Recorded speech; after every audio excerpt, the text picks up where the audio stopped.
دیکھتی رہیے اٹک Broad cost. ہمارے پیٹ کو کوئی درد نہیں اگر ایک صدی میں 2 اعلیٰ حضرت بھی ہاں جی وہ اعلیٰ حضرت بھی ہمارے یہ اعلیٰ حضرت بھی ہمارے السلام علی اشرف الرسل والانبیاء وعلی آلہ التقیٰ واصحابہ النقیٰ الذین فائزون علی مقام الرضا وعلی اولیاء امتہ وعلماء اہل سنتہ اجمعین الی یوم اللقاء اما بعد فاعوذ باللہ من الشیطان الرجیم بسم اللہ الرحمن الرحیم والضحى واللیل اذا سجى صدق اللہ العظیم قال اللہ فی شان نبیہ ان اللہ وملائکتہ یصلون علی النبی یا ایھا الذین آمنوا صلوا علیہ وسلموا تسلیما اللهم صل على سيدنا محمد جد الحسن والحسین وعلى آلہ وصحبہ وبارک وسلم علیہ اللهم صل وسلم دائما ابدا على حبیبک خیر الخلق كلهم محمد ذکرہ روح لانفسنا محمد شکرہ فرد علی الامم محمد تاج رسول اللہ کاتبۃ محمد صادق الاقوال والکلم محمد سید الکونین والثقلین والفریقین من عرب ومن عجم یا صاحب الجمال و یا سید البشر من وجهک المنیر لقد نور القمر لا يمكن الثناء كما كان حقه بعد الخدا بزرگ تو ہی قصہ مختصر ہر بے اصول کے لیے فطری اصول زندہ ہے چبن میں رہ کر کانٹوں کی پھول زندہ ہے اور منار کے میلاد بتا رہے ہیں زمانے کو ہم ہی وہ لوگ ہیں جن کا رسول زندہ ہے۔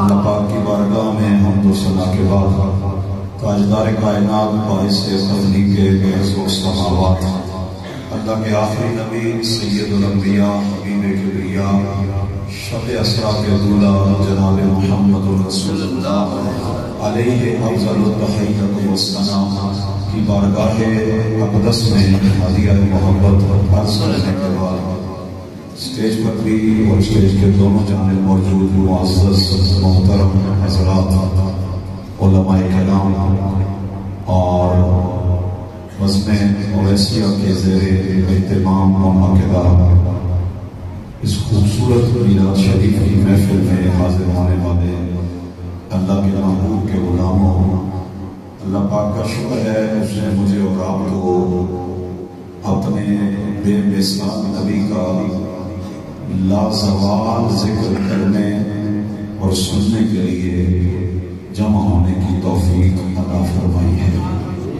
مجھے وقت کا بھی احساس ہے اور اس بات کا بھی احساس ہے کہ میرے بعد بھی یہ محفل جاری رہے گی۔ مائک پر آنے والے بندے کو یہ دونوں باتیں پیش نظر رکھنی چاہیے کہ میں نے کہاں تک بولنا ہے اور میرے بعد بھی کسی نے آنا ہے تو اس کے لیے مجھے گنجائش چھوڑنی ہے۔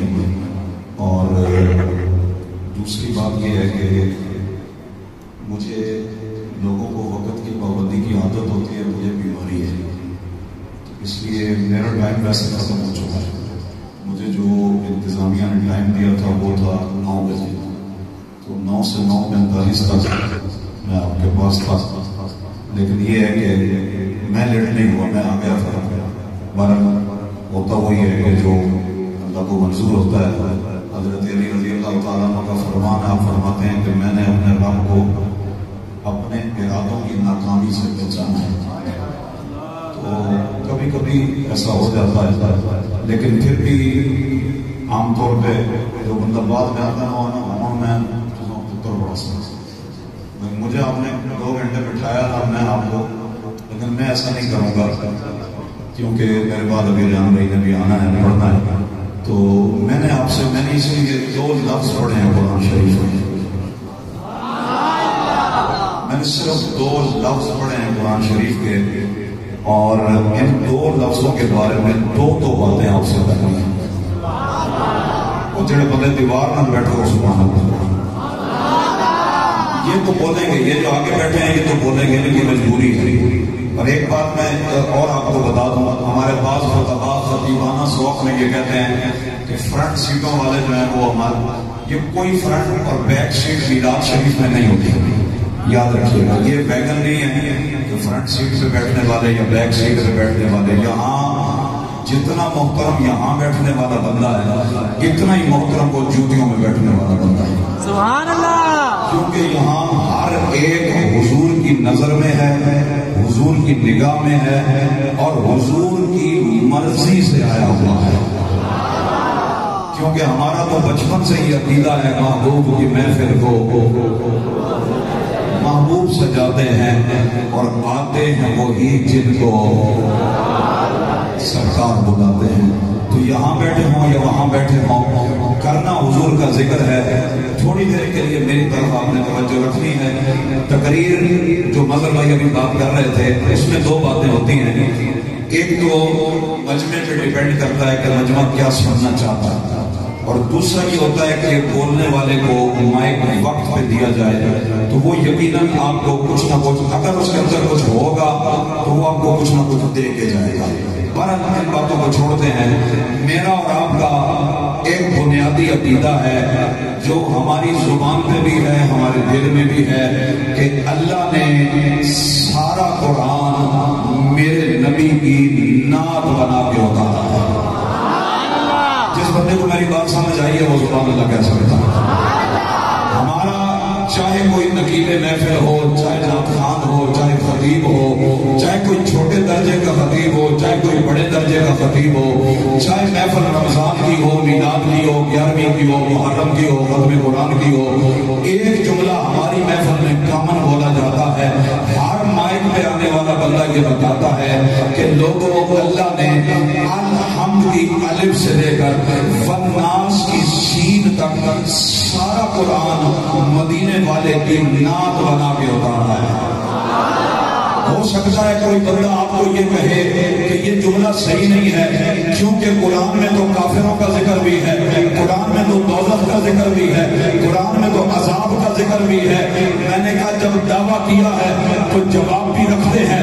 اگر قرآن میں کافر کا ذکر ہے تو ذرا مجھے بتاؤ کافر کس کو کہتے ہیں اور مومن کس کو کہتے ہیں؟ کہا جو نبی کو مانے وہ مومن ہے، جو نبی کو نہ مانے وہ کافر ہے۔ تو اس لیے اللہ نے یہ بتایا کہ نبی کے ماننے والوں کا انجام کیا ہوگا، یہ بھی قرآن میں ہے۔ نبی کو نہ ماننے والوں کا انجام کیا ہوگا، یہ بھی قرآن میں ہے۔ تو نبی کے وفاداروں کا بتا کے وہ بھی نبی کی نعت بنا دی، اور نبی کے غداروں کا بتا کے وہ بھی نبی کی نعت بنا دی۔ لیکن جو صورت میں نے جس صورت کی ابتدا پڑھی ہے، کسی لفظ میں، کسی آیت میں آپ کو غور کرنا پڑے گا۔ عبارت الناس بتائیں گے، اشارت الناس بتائیں گے، دلالت الناس بتائیں گے، ابتداء الناس بتائیں گے، لیکن کچھ آیتیں ایسی ہیں آپ کسی بچے کے سامنے بھی پڑھیں نا تو وہ بھی آپ کو کہے گا مدینے والے کی نعت۔ مثلا میں آپ سے کہتا ہوں، علماء سے نہیں آپ سے کہتا ہوں، مثلا میں پڑھتا ہوں اِنَّا کل لیکن مجھے ترجمہ نہیں کرنا پڑا، آپ کو پتا ہے مدینے والے کی نام ہے۔ مثلا میں دوسری آیت پڑھتا ہوں ورفعنا لک ذکرک، مجھے کہنا نہیں پڑا، آپ کو پتہ چل گیا یہ مدینے والے کی نعت ہے. مثلا میں ایک اور آیت پڑھوں، یا ایھا النبی انا ارسلناک شاہدا و مبشرا و نذیرا و داعیا الی اللہ باذنہ و سراجا منیرا. کچھ آیتیں ایسی ہیں جو واضح لفظوں میں حضور کی نعت ہیں، انہی میں سے یہ سورہ والضحیٰ ہے. اب میری بات کو سمجھیے گا، تقریب شروع ہو گئی بلکہ یوں سمجھیں کہ 20% گزر بھی گئی. اللہ پاک نے دو قسمیں یاد فرمائی. کتنی؟ دو. ایک لفظ ہے ضحیٰ، ایک لفظ ہے لیل. ضحیٰ کا معنی ہوتا ہے صبح اور لیل کا معنی ہوتا ہے، یہ تو آپ کو بھی آتا ہے، لیل رات. اب پہلی بات یہ سمجھیں، جب میں اور آپ کسی کے سامنے قسم اٹھاتے ہیں تو ہمارے قسم اٹھانے کا مقصد یہ ہوتا ہے کہ اگلے بندے کو یقین آ جائے. سمجھ آ رہی ہے؟ مثلا ابھی یہاں ابھی اللہ جس کے سامنے تلاوت کی، میں یہاں سے باہر نکلوں، میں کسی بندے کو پہنچ جی، میں پھر میں سیالکوٹ تو بندہ آیا تلاوت کروں، سیالکوٹ تو بندہ ہے، وہ بندہ کہا چلو جی اتنی دور کتوں آ سکوں، تو میں آگے سے کہوں اللہ پاک نے قسم سے سمجھے. تو میں نے قسم کیوں اٹھائی کہ اسے میری بات کا سمجھ آئی. ہم قسم اس لیے اٹھاتے ہیں کہ ہم اپنی بات کو سچا ثابت کرنے میں قسم سے محتاج ہیں، لیکن اللہ اپنی بات کے سچا ہونے میں کسی کا محتاج نہیں ہے. وہ قرآن میں دو جگہ فرماتا ہے وَمَنْ أَصْدَقُ مِنَ اللَّهِ قِيلًا وَمَنْ أَصْدَقُ مِنَ اللَّهِ حَدِيثًا. اللہ سے بڑھ کے سچی بات کس کی ہے؟ یہ پوچھا نہیں جا رہا، یہ استفہام انکاری ہے، یعنی کسی کی بات اللہ سے بڑھ کے سچی نہیں ہے. اور ہر بندہ یہ جانتا ہے کہ رب کو اپنی بات کے سچا ثابت کرنے کے لیے کسی قسم کی محتاجی ہے نہیں. تو پھر وہ قسمیں کیوں یاد کرتا ہے؟ تو یہ اصول یاد رکھیے گا، اللہ قرآن میں جہاں بھی کسی بھی چیز کی قسم یاد کرتا ہے تو اس چیز کی عظمت دنیا کو بتانے کے لیے اس کی قسم کو یاد فرماتا ہے. اب دیکھیے، ایک قسم ہے صبح کی، ایک قسم ہے رات کی. صبح تو جب سے کائنات بنی صبح بھی ہو رہی ہے، رات بھی ہو رہی ہے، لیکن یہ کون سی صبح ہے کہ جو اتنی عظمت والی ہے کہ اس صبح کو پیدا کرنے والا رب بھی اس کی قسم یاد کرنا ہے.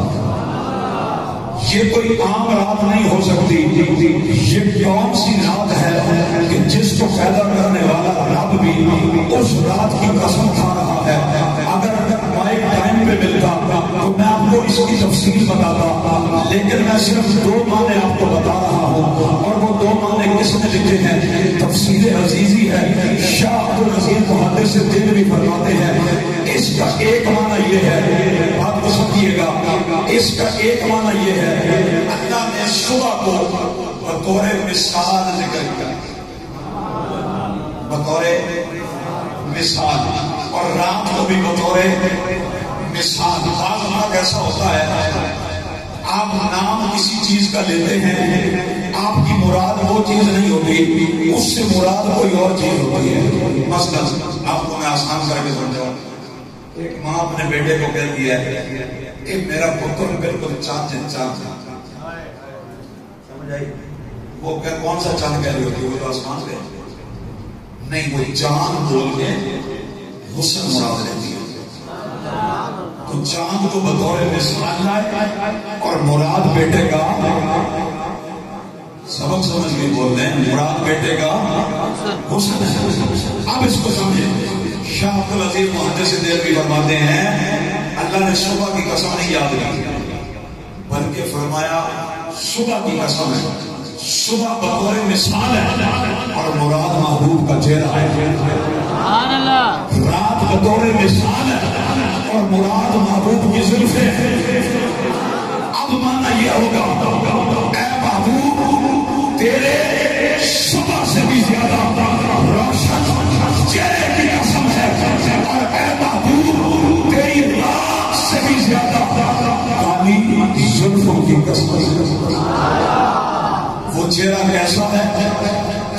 حسن اللہ کو بھا گیا.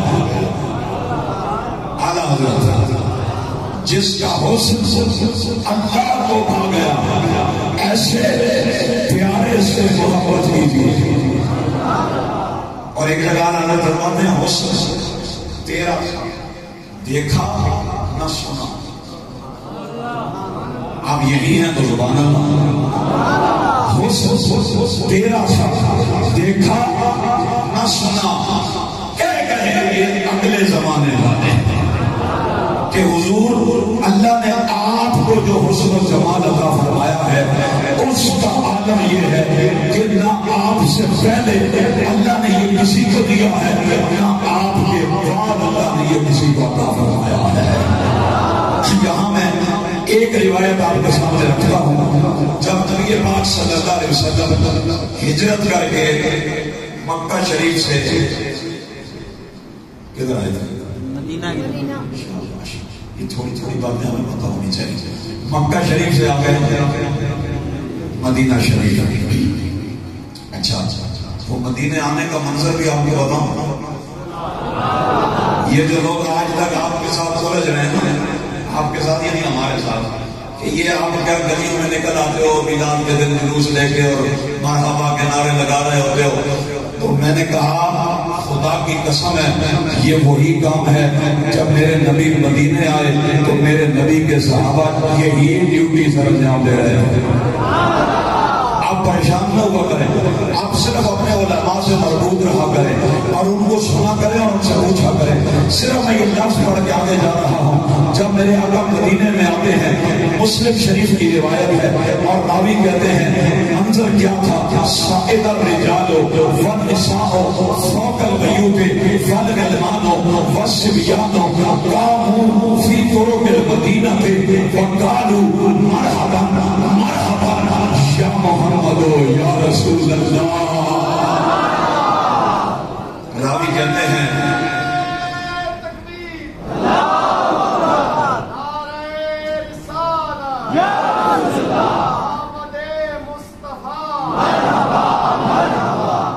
کہتے ہیں جب حضور مدینہ پاک میں آ گئے تو مدینہ کے لوگ خوشی میں گھروں کی چھتوں پہ کھڑے تھے. ان کے بندے کو معافی ہے زبان والا کیسا ہے. گھروں کی چھتوں پہ کھڑے تھے. لوگ آپ کی دیوانگیاں دیکھ کے حیران ہوتے ہیں. میں نے کہا تم نے دیوانگی دیکھی نہیں ہے ابھی. دیکھو مدینے کے بچے اور مدینے کے گھروں میں کام کرنے والے لڑکے وہ مدینے کی گلیوں میں کھڑے ہیں. چاہے وہ چھتوں پہ کھڑے ہوئے لوگ ہیں چاہے یہ گلیوں میں کھڑے ہوئے لوگ ہیں سارے ایک ہی نعرہ لگا رہے ہیں. اور اللہ کا شکر ہے وہی نعرہ 15 صدیاں بعد آج اہل سنت بھی لگا رہے ہیں. اور وہ نعرہ کیا تھا؟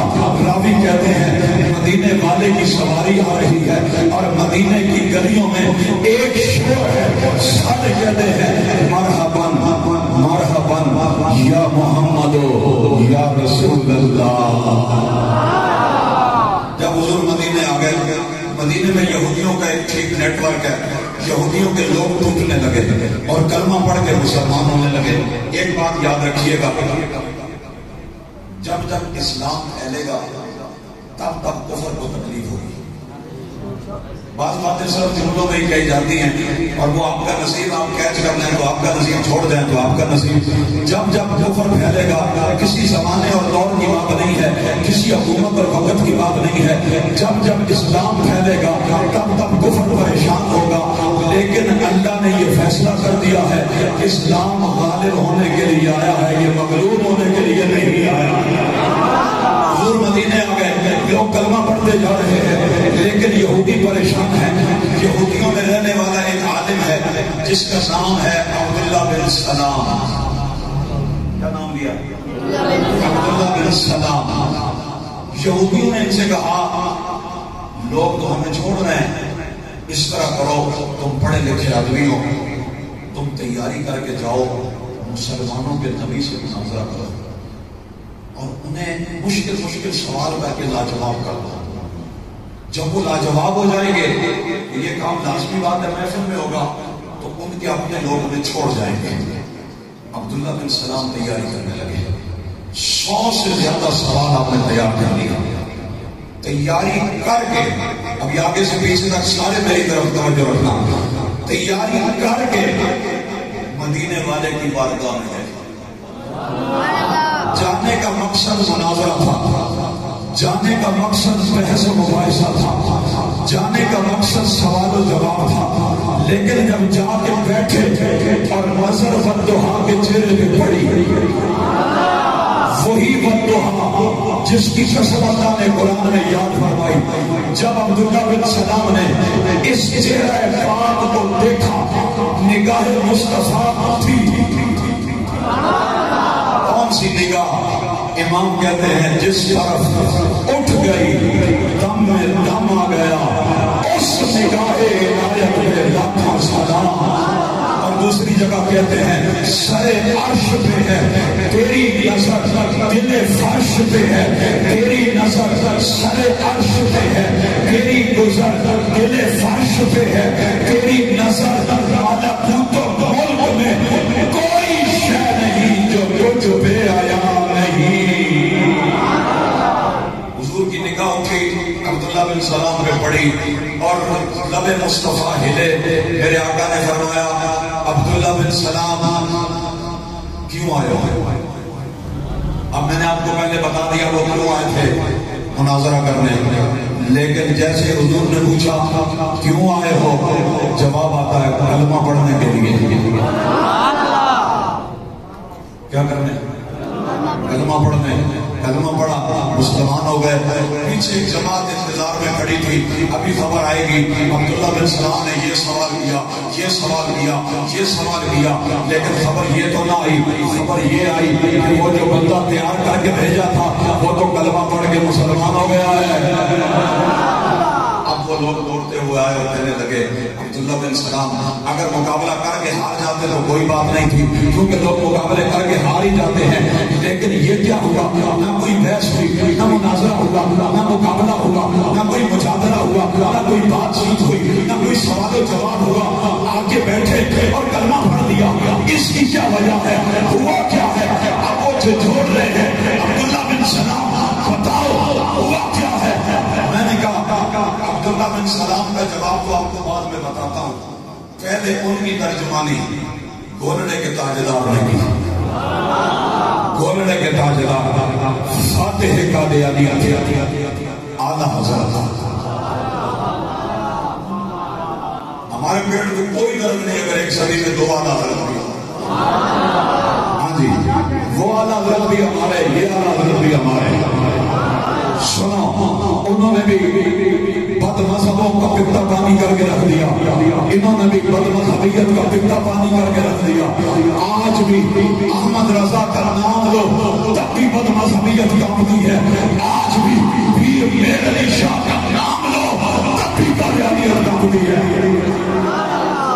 پیر میر علی شاہ نے وہ جو یہودی بار بار کہتے تھے ہم بڑے لکھے بندے تھے، تیاری کر کے آئے تھے، سوال لے کے آئے تھے، پھر یہ کیا ہوا؟ پیر میر علی شاہ نے جواب دیا، فرمایا لکھیا پڑھیا سب بھلا رہی، ایک نام سجن دا گا رہی، لولو رگ رگ ساواں نال دل لگیا بے پرواہ نال، اتھے دم مارن دی نہیں مجال، سچا علیہ ذوالجلال۔ ہوا کیا؟ کیتی پوچھ کے وہاں کباب ہوئے، پیتے بعد شراب خراب ہوئے، سرشار آتے بیداب ہوئے، دل لگیا بے پرواہ نال، اتھے دم مارن بھی نہیں مجال، سچا علیہ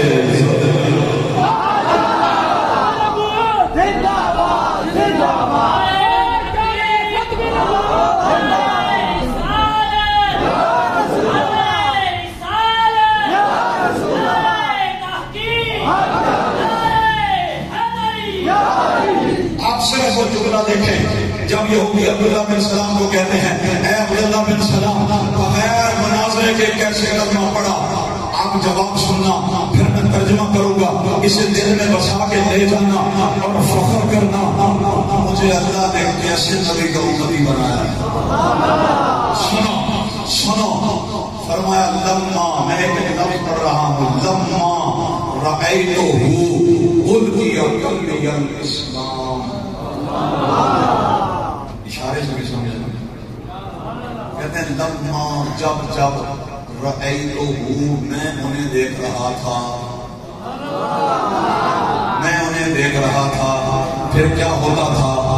اللہ تبلیغ یوں بھی ہوتی ہے، تبلیغ یوں بھی ہوتی ہے، لما رأیتہ جب میں انہیں دیکھتا تھا ہوتا کیا تھا؟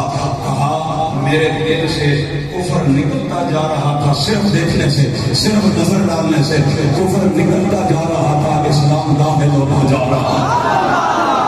اور میں نے کہا یہ والی تبلیغ آج کہاں ملے گی؟ میں نے کہا میں بتاتا ہوں کہاں ملے گی، بات کہیں دوسری طرف نہ نکل جائے، لیکن میں بتاتا ہوں۔ شاید اس نام سے آپ واقف نہ ہوں لیکن علماء واقف ہیں۔ امام اعظم کے شاگرد خاص امام محمد بن حسن شیبانی فقہ حنفی کے محسن، بہت بڑے عالم، محدث، اللہ کے ولی کامل، نوجوانی کی عمر ہے، مدرسے میں بیٹھ کے پڑھا رہے ہیں، گلی سے بصرہ میں گلی سے عیسائی عورت گزرتی ہے اور اس کی نظر چہرے پہ پڑتی ہے اور وہ ایک بندے کو کہتی ہے کہ یہ بندہ کون ہے؟ یہ جو لوگ بچوں کو سبق پڑھا رہا ہے۔ اس نے کہا یہ ہمارے امام محمد ہے۔ کہا مجھے ان کے پاس لے جاؤ، میں نے کلمہ پڑھنا ہے، کلمہ پڑھنا چاہتی ہوں۔ وہ بندہ لے کے آ گیا، آپ نے کلمہ پڑھایا، وہ مسلمان ہو گئی۔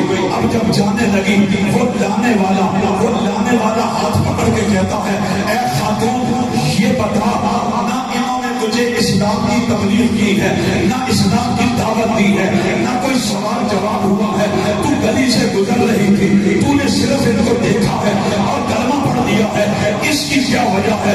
تو سنیو اللہ تمہیں کیسے بڑے بڑے اکابر عطا کیے ہیں۔ حضرت امام محمد کو دیکھنے والی وہ عورت ہوتی ہے، اے بندے جب میں نے لفظ تجھ سے پوچھا تھا کہ یہ بندہ کون ہے، تو نے کہا یہ امام محمد ہے۔ پھر میں نے کہا اچھا تم ان کا کلمہ پڑھتے ہو؟ تم نے کہا نہیں ان کا نہیں پڑھتے، وہ تو بہت بڑے ہیں، یہ ان کے غلاموں کے بھی غلام ہیں۔ میں نے دل میں سوچا، وہ کہتی ہے میں نے دل میں سوچا جب چھوٹا محمد ایسا ہے، جب چھوٹے محمد کا یہ حال ہے، پھر اس بڑے محمد کا عالم کیا ہوگا؟ سنو میں واپس عبداللہ بن سلام پہ آتا ہوں۔ آپ کہتے ہیں جب میں ان کو دیکھتا تھا میرے دل سے کفر جا رہا تھا، اسلام آ رہا تھا، اور میرے دل کے اندر ایک آواز آتی تھی انا وجہہ لیس بوجہ الکذاب۔ عبداللہ بن سلام اتنا سونا بندہ جھوٹا نہیں ہو سکتا، سونا بندہ جھوٹا تو نہیں ہو سکتا۔ میں نے کہا یہ ہے وہ بددعا جس کی اللہ نے قرآن میں قسم یاد فرمائی، اور اگر لین سے مراد زلفیں ہیں تو روایت میں نے 3 بیان کرنی تھی، روایت میں 1 بیان کرتا ہوں۔ فتوح الشام کے اندر ہے کہ رومیوں سے جنگ جاری ہے، اور جنگ کون لڑ رہا ہے؟ خالد بن ولید سیف اللہ، اور ان کے ساتھ ان کے دوست ہیں صحابی زردار بن اسود۔ وہ کہتے ہیں جنگ اپنے زوروں پہ ہے، خالد بن ولید کے سر سے ٹوٹی گئی، تلواریں بج رہی ہیں، ادھر دشمن ہے ادھر دشمن ہے ادھر دشمن ہے، اور خالد بن ولید دشمن کو چھوڑ دے ٹوپی کے پیچھے جا رہے ہیں۔ زردار ابن اسود کہتے ہیں میں نے آواز لگائی خالد کیا کر رہے ہو؟ مرنے کا ارادہ ہے؟ یہ سر اڑا دیں گے تمہارا۔ اشارہ کرتے ہیں ٹوپی قیمتی ہے، کہتے ہیں جب شام کو جنگ ختم ہو جاتی تھی، جب جنگ ختم ہو گئی خیمے میں آئے تو میں نے کہا خالد آج آپ نے کیا حرکت کی، یہ آپ نے کیا کیا ہے؟ ٹوپیاں اور ہزاروں لاکھوں مل جاتی ہیں، یہ کتنی قیمتی ٹوپی تھی جس کے پیچھے آپ نے جان داؤ پہ لگا دی، آپ زخمی ہو سکتے تھے، آپ کی جان جا سکتی تھی۔ سنو وہ اللیل والی زلفیں کیسی ہیں، خالد ابن ولید کہتے ہیں، اور یہ صحابہ کا نظریہ بھی دیکھتے جاؤ۔ خالد بن ولید کہتے ہیں ٹوپیاں زمانے میں بڑی ہیں، یہ ٹوپی قیمتی نہیں ہے، اس کے اندر مدینے والے کے بال مبارک ہیں۔ پھر خود کہتے ہیں ایک دن نبی پاک نے بال تشوائے اور اپنے بال خود ایک صحابی کو دیے، فرمایا یہ بال لو اور میرے صحابہ میں تقسیم کرو ان کو۔ کہتے ہیں جس کو ملے اس نے سنبھالے، کیا سنبھالے۔ میں ایک اشارہ کر رہا ہوں، جس کو اپنے جیسا سمجھا جائے اس کے بال سنبھال کے نہیں رکھے جاتے۔ حضرت ام سلمہ، مجھے دوسری روایت یاد آ رہی ہے، ابو رافع کہتے ہیں مجھے میرے گھر والوں نے کہا جاؤ ام سلمہ سے اس پیالے میں نبی پاک کے بال مبارک جو ہیں ان کو ٹچ کرا کے لاؤ۔ وہ خود کہتے ہیں ان کے پاس نبی پاک کے بال مبارک تھے، مدینہ شریف میں کوئی بیمار ہوتا لوگ لے کے جاتے، وہ بال مبارک نکال کے اسے پانی میں گھولتی، مریض کو پلاتی، اللہ شفا عطا فرماتا تھا۔ خالد بن ولید کہتے ہیں یہ جو اس میں بال مبارک ہیں میں نے بھی دیے، محفوظ کر دیے کہ ہمارے لگے سرکار دنیا یہ سمجھتی ہے کہ یہ فتوحات خالد کی بہادری سے ہیں، یہ جو میں جدھر جاتا ہوں کافروں کے چھکے چھڑا دیتا ہوں، جدھر جاتا ہوں اللہ فتوحات کے دروازے کھول دیتا ہے۔ فرمایا آج میں راز بتا رہا ہوں کہ یہ فتوحات خالد کا کمال نہیں ہے، یہ مصطفیٰ کریم کی زلفوں کا کمال ہے۔ اللہ نے میرے نبی کو یہ شان عطا فرمائی، چونکہ میرے پاس وقت نہیں ہے میں نے یوں سمجھی کہ میں نے آدھی تقریر کر دی۔ آگے بڑھتے ہیں، اللہ نے دو قسمیں یاد فرمائی ہیں، فرمایا صبح کی قسم ہے اور رات کی قسم ہے۔ حضرت شاہ عبد العزیز محدث دہلوی فرماتے ہیں اگر صبح سے صبح ہی مراد ہو اور رات سے رات ہی مراد ہو تو پھر یہ عام صبح نہیں ہو سکتی ہے اور کوئی عام رات بھی نہیں ہو سکتی ہے، کیونکہ اس کے قسم اللہ یاد کر رہا ہے۔ تو پھر یہ کون سی صبح ہے اور کون سی رات ہے؟ سننا لوگوں، یہ جو لوگ آج آپ کے گریبان تک آ گئے اور آپ کو کہتے ہیں کہ قرآن میں میلاد کہاں لکھا ہے، قرآن میں میلاد کہاں لکھا ہے، اسے کہو آؤ میں بتاتا ہوں قرآن میں میلاد بھی ہے، قرآن میں نبی کی آمد کا ذکر بھی ہے۔ اور میں ذمہ داری سے کہہ رہا ہوں قرآن میں نبی کی ولادت کے وقت کا ذکر بھی ہے، کے وقت کا ذکر بھی ہے۔ شاہ عبد العزیز محدث دہلوی کہتے ہیں فتوحا، اللہ فرماتا ہے صبح میلاد کی قسم ہے، واللیل اذا سجا، شب معراج کی قسم ہے۔ اب دونوں کو ملا کے پڑھو، گانا کیا ہوگا؟ جس صبح کو ہم نے اپنا محبوب کائنات کو عطا فرمایا، جس صبح کو ہم نے اپنا محبوب کائنات کو دیا ہے اس صبح کی قسم ہے، اور جس رات ہم نے اپنے محبوب کو اپنی ملاقات کے لیے بلایا تھا اس رات کی بھی قسم ہے۔ دونوں پر ایک ایک بات کرتے ہیں۔ صبح میلاد کا عالم کیا ہے؟ المواہب کے اندر ہے میرے آقا کی امی جان سیدہ آمینہ، ایسا نام لے کر بھی کہتے ہیں مومنہ نہیں، کون نہیں کبھی آمنہ، آمنہ کا معنی ہی امن والی ہے۔ عبداللہ مومن نہیں، میں نے کہا کون عبداللہ، یہ نام سے ہی حیا کر لو۔ عبداللہ آمنہ، حضرت آمنہ کہتی ہیں کہ جب حضور کی ولادت کو پتہ آیا، یہ میلاد شریف بیان کر رہا ہوں، کہتی ہے میں اپنے گھر میں ہوں، میرے گھر کی دیوار شک ہوتی ہے، 4 لمبے قد والی عورتیں اندر آتی ہیں۔ ایک میں نے پوچھا آنے والی کون ہو، میں نہیں پہچانتی۔ ایک نے کہا حوا، دوسرے نے کہا مریم، تیسری نے کہا ہاجرہ، چوتھی نے کہا آسیہ۔ سبحان اللہ۔ کہا کیوں آئی ہو؟ کہا تیرے یہاں نبیوں کا امام آنے والا ہے، تیرے یہاں نبیوں کا امام آنے والا ہے، اللہ نے ان کے استقبال کے لیے بھیجا ہے۔ اور یہ کیسی صبح تھی جس صبح کو وہ نبی آیا کہ جس نے صرف مکے میں اجالا نہیں کیا ہے بلکہ اس کیفیت کو میرے نبی نے خود بیان کیا۔ حدیث سنیں، مشکات شریف ہے، اللہ کے نبی فرماتے ہیں انی مکتوب عند اللہ خاتم النبیین والآدم لمنجدل فی في دينه سأخبركم بأول أمري أنا دعوة إبراهيم وبشارة عيسى ورؤيا أمي التي رأت حين وضعتني حتى خرج لها نورا أضاءت لها قصور الشام.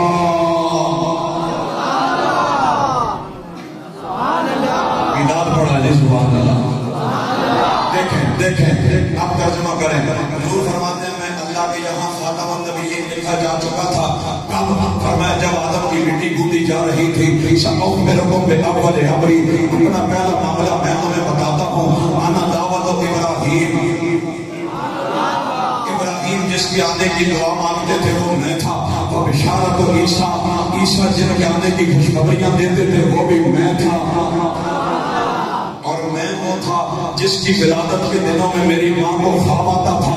اور میں وہ تھا جب میری ولادت ہوئی خرج لہا نورا میری ماں کے بطن سے نور خارج ہوا تھا. کیسا نور تھا؟ فرمایا اضاءت لہا قصور الشام. اتنا نور تھا کہ میری ماں نے اپنے گھر میں بیٹھے بیٹھے شام کے محلات کا نظارہ دیا تھا. اس شب معراج کی بات کریں جب حضور اللہ کے قرب خاص میں پہنچے. صرف دو باتیں بتانی ہیں. اللہ نے وہاں تفسیرات احمدیہ مولا جیون رحمت اللہ علیہ نے لکھا اللہ نے قرب خاص میں اپنے نبی سے 90,000 باتیں کی. کتنی؟ 90,000 باتیں کی. کیا کی؟ وہ کرنے والا جانے یہ سننے والا جانے. اللہ حضرت نے کیا کہا؟ اگر آپ کو سمجھ آئے تب بھی سبحان اللہ، نہ آئے تب بھی سبحان اللہ. اللہ حضرت فرماتے ہیں وہاں بات کیسے ہوئی اور سننے والے نے کیسے سنی؟ فرماتے ہیں زبان کو انتظار گفتگو، گوش کو حشرت شنیدن. وہاں جو کہنا تھا کہہ دیا تھا، جو سننا تھا سن چکے تھے، لیکن پھر بھی ہمیں سمجھ نہیں آئی کیسے ہوا. بریلی کے تاجدار نے کہا کہ کیسے ایسے ویسے کے چکر میں مت پڑو. خیرت سے کہہ دو کہ سر جھکا لے گمان سے گزرے گزرنے والے پڑے ہیں یہاں خود جہت کو ڈالے جسے بتائے کدھر گئے تھے. ارے بس معراج یہ ہے کہ وہی ہے اول، وہی ہے آخر، وہی ہے باطن، وہی ہے ظاہر. اسی کے جلوے اسی سے ملنے اسی سے اس کی طرف گئے تھے. صرف دو باتیں بتانی ہیں. مولا جیون فرماتے ہیں اللہ نے اپنے نبی سے اس قرب خاص میں کہا بما اشرفک یا احد. سونے تو میرا مہمان بن گیا ہے. بتا تجھے کیسے شرف ہے، کیا شرف تو چاہتا ہے، میں تجھے کیا شرف دے کے بھیجوں. تو سن میرے نبی کا مطالبہ کیا ہے، طلب کیا ہے، خواہش کیا ہے. عرض کرتے ہیں شرفنی بنسبتی الیک بالعبودیہ.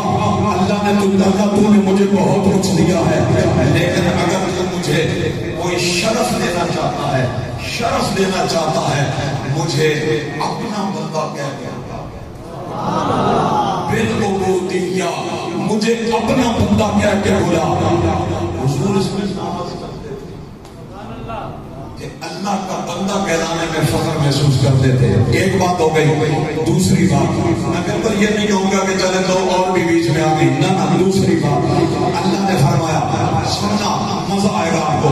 مولا جیون رحمت اللہ علیہ لکھتے ہیں اللہ نے فرمایا یا محمد انا وانت وما سوا ذلک خلقت لعجلک.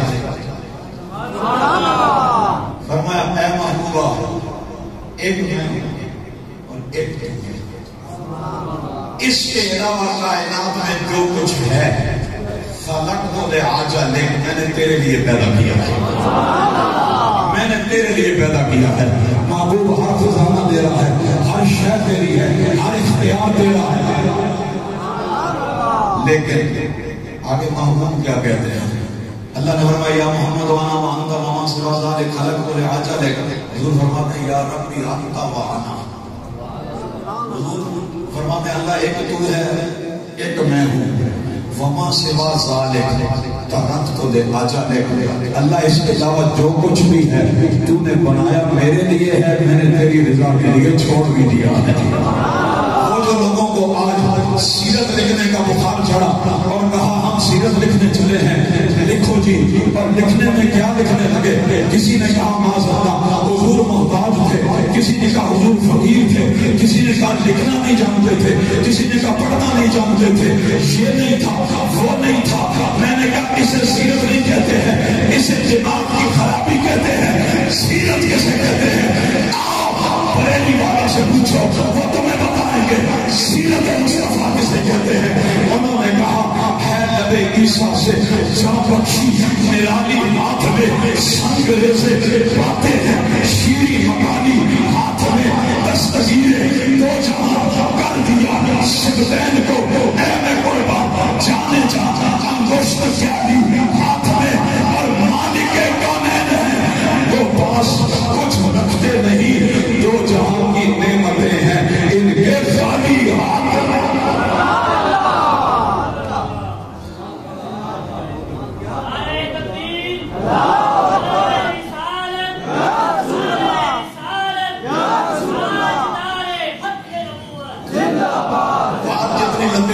پڑتی جائے گی کیونکہ یہ سمندر وہ ہے جس کا کنارہ آج تک کسی کو ملا بھی نہیں اور ملے گا بھی نہیں۔ ٹھیک ہے نا جی؟ ہماری زندگیاں اس سمندر کا کنارہ ڈھونڈنے کے لیے نہیں بنی بلکہ اس سمندر کے موتی اٹھانے کے لیے بنی۔ صرف ایک بات ختم ہونے جا رہی ہے، اس نور سے فیض پانے والوں میں ایک بڑا نام شیخ عبد القادر جیلانی ہے نا جی؟ اعلیٰ حضرت نے ان کا شجرہ کیسے بیان کیا؟ نبوی گل علوی می بطولی گلشن حسنی پھول حسینی نمک کنا تیرا۔ لیکن میں بس بات ختم کرنے پہ آ رہا ہوں، چاہے 11ویں ہو چاہے میلاد، عبد القادر جیلانی عمل کا نام ہے۔ عبد القادر جیلانی بے عملی کا نام نہیں ہے، سمجھو میری بات۔ اس میں قصور ہمارا ہے، یہ میں اپنے اوپر لے رہا ہوں۔ ہم نے لوگوں کو کرامتیں سنا کے کرامت حق ہے، میں اس کا انکار نہیں کر رہا، لیکن ضرورت سے زیادہ کرامتیں سنا، ضرورت سے زیادہ میٹھا بھی کھلائیں تو وہ خراب کرتا ہے۔ ضرورت سے زیادہ کرامتیں سنا کے اب وہ لوگ جو اٹھ کے محفل میں جاتے ہیں وہ کرامتیں لوگوں کو یہ بتانا ضروری تھا کہ غوث اعظم اتنے بڑے مرتبے پر ہو کر بھی عمل کو نہیں چھوڑتا۔ ایک بات اس حوالے سے اور ایک بات اس کے بعد کر کے بات ختم کرتا ہوں۔ آپ نے خود لکھا بنیاد الطالبین کے مقدمے میں، آپ فرماتے ہیں میں ایک دفعہ سفر میں تھا، میری بات سمجھنا، اگر یہ آج کے کسی پیر کو مل جائے تو خدا کی قسم ہے وہ اس بات کو لے کے اٹھتا پھرے گا کبھی میں۔ کہتے ہیں میں ایک جگہ سفر میں تھا، میرے اوپر بادل آ گیا اور بادل میں سے مجھے آواز آئی عبد القادر میں تیرا غلام ہوں، تو نے میری اتنی عبادت کی ہے کہ میں تجھ سے راضی ہو گیا ہوں، اور جا میں نے تجھے آج سے نماز معاف کر دی ہے، اگر تو نماز پڑھے تب بھی ٹھیک ہے، نہ پڑھے تب بھی ٹھیک ہے، میں تیرے سے راضی ہوں۔ ایس دور میں کوئی میرے جو مولوی ہوا کہ اللہ جی سمجھ لے نماز کی چھٹی ہو گئی، لوگوں نے ویسے بھی چھٹی کی ہے نماز کی۔ اگر خفا نہ ہو تو جاتے جاتے میں آپ کو کہہ دیتا ہوں کہ ابھی آپ آگے رات تک بیٹھیں گے اور اللہ جانے سے وہ نماز پڑھیں گے، میں تو نہیں کہتا نہیں پڑھیں گے، لیکن اللہ جانے سے وہ نماز پڑھیں گے لازمی بات ہے پڑھنی چاہیے۔ لیکن اگر کسی مسئلے کو یہ علماء بیٹھے ہیں مسئلہ ان سے پوچھنا، اگر کسی مسئلے کو یہ یقین ہو ظن غالب ہو، یقین ظن غالب ہو کہ میں رات دیر تک جاگا تو میری فجر کی نماز قضا ہو جائے گی، ایسے بندے کا رات کو جاگنا گناہ ہے، شریف مسئلہ بتا رہا ہوں، ایسے بندے کا رات کو جاگنا گناہ ہے، بھلے وہ میلاد میں بیٹھا ہو، اسے صبح اٹھ کر اسے چاہیے تھا عشاء پڑھ کے سو جاتا، صبح فجر جماعت سے، تو پھر کیا ہوتا؟ عشاء جماعت سے پڑھے، فجر بھی جماعت سے پڑھے، اللہ اسے پوری رات عبادت کا ثواب عطا فرماتا ہے۔ ٹھیک ہے جی؟ اب دیکھیں عبد القادر جیلانی کہتے ہیں جب اس نے کہا نا میں نے تجھے نمازیں معاف کر دی، آپ فرماتے ہیں میں نے کہا تو میرا رب نہیں ہو سکتا، تو شیطان معلوم ہوتا ہے، کیونکہ مجھ سے لاکھوں کروڑوں درجے اعلیٰ میرے نانا محمد عربی ہیں، مگر نمازیں ان کو معاف نہیں ہوئی، اور زندگی کے آخری ایام میں بھی حضور دو بندوں کے سہارے سے بھی مسجد جا کے نماز ادا کرتے ہیں، تو مجھے نماز کیسے معاف ہو سکتی ہے؟ آپ فرماتے ہیں میں نے فوراً پڑھا وَلَا حَوْلَ وَلَا قُوَّةَ، وہ دعا بن گیا، دعا بن کے جاتے جاتے کہنے لگا عبد القادر تیرے علم نے میں نے 70 ولیوں کو اس کار سے ہلاک کر دیا، لیکن تیرے علم نے تجھے بچا لیا۔ لیکن یہ لوگ ہوتے ہیں جنہیں اللہ اپنی امان دیتا ہے، آپ نے فرمایا ظالم جاتے جاتے بھی ڈھار کر رہا ہے، مجھے میرے علم نے نہیں بچایا ہے، میرے رب کے فضل نے بچایا ہے۔ وہ نماز کے اتنے پابند ہیں، بندہ یار بھی کھاوے لنگر میں تبصرے کرے اور اس کے بعد میں جی کہ نماز کے ٹائم میں مجھے ٹائم ہی نہیں ملتا، نماز کے ٹائم تو مجھے خیال ہی نہیں آتا، نماز گزر جاتی ہے تو پتہ لگتا ہے۔ تو ایسے بندے کو سوچنا چاہیے کہ وہ کب کا میلادی ہے اور وہ کب کا غوث پاک کا ماننے والا ہے۔ جب تک میں اور آپ اپنے مزاج اور عمل کو نہیں بدلیں گے، تب تک یہ باتیں رسم ہیں، یہ ہمارا اعتقاد تب بنے گی جب زبانوں میں یہ ذکر بھی ہوں گے لیکن ہمارے عمل میں ان کی جھلک بھی ہوگی۔ اور ایک دوسری بات، یہ جو کہ میری برادری کے لوگ بیٹھے ہیں، میں اکثر یہ کہتا ہوں ہمیں یہ بھی بتانا چاہیے کہ عبد القادر جیلانی غوث اعظم تھے، ہمیں یہ بھی بتانا چاہیے کہ عبد القادر جیلانی ولیوں کے پیشوا تھے، لیکن یہ میں ہاتھ جوڑ رہا ہوں، ہمیں یہ بھی بتانا چاہیے کہ جس بندے کا نام عبد القادر جیلانی ہے، جن کی آپ 11ویں پڑھاتے ہیں، جن کی آپ محفلیں سجاتے ہیں، وہ بغداد کی جامع مسجد کے خطیب،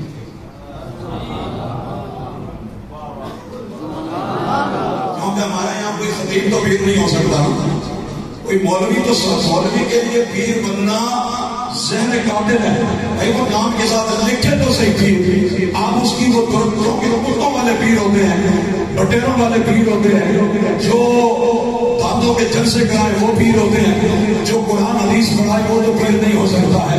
لیکن میں آپ کو بتاؤں جو پیروں کا پیر ہے اور جس کے قدم کے بغیر کوئی پیر بنتا نہیں ہے، جو بغداد کی جامع مسجد کا خطیب بھی ہے، مصلی رسول کا امام بھی ہے، اور تقریباً 38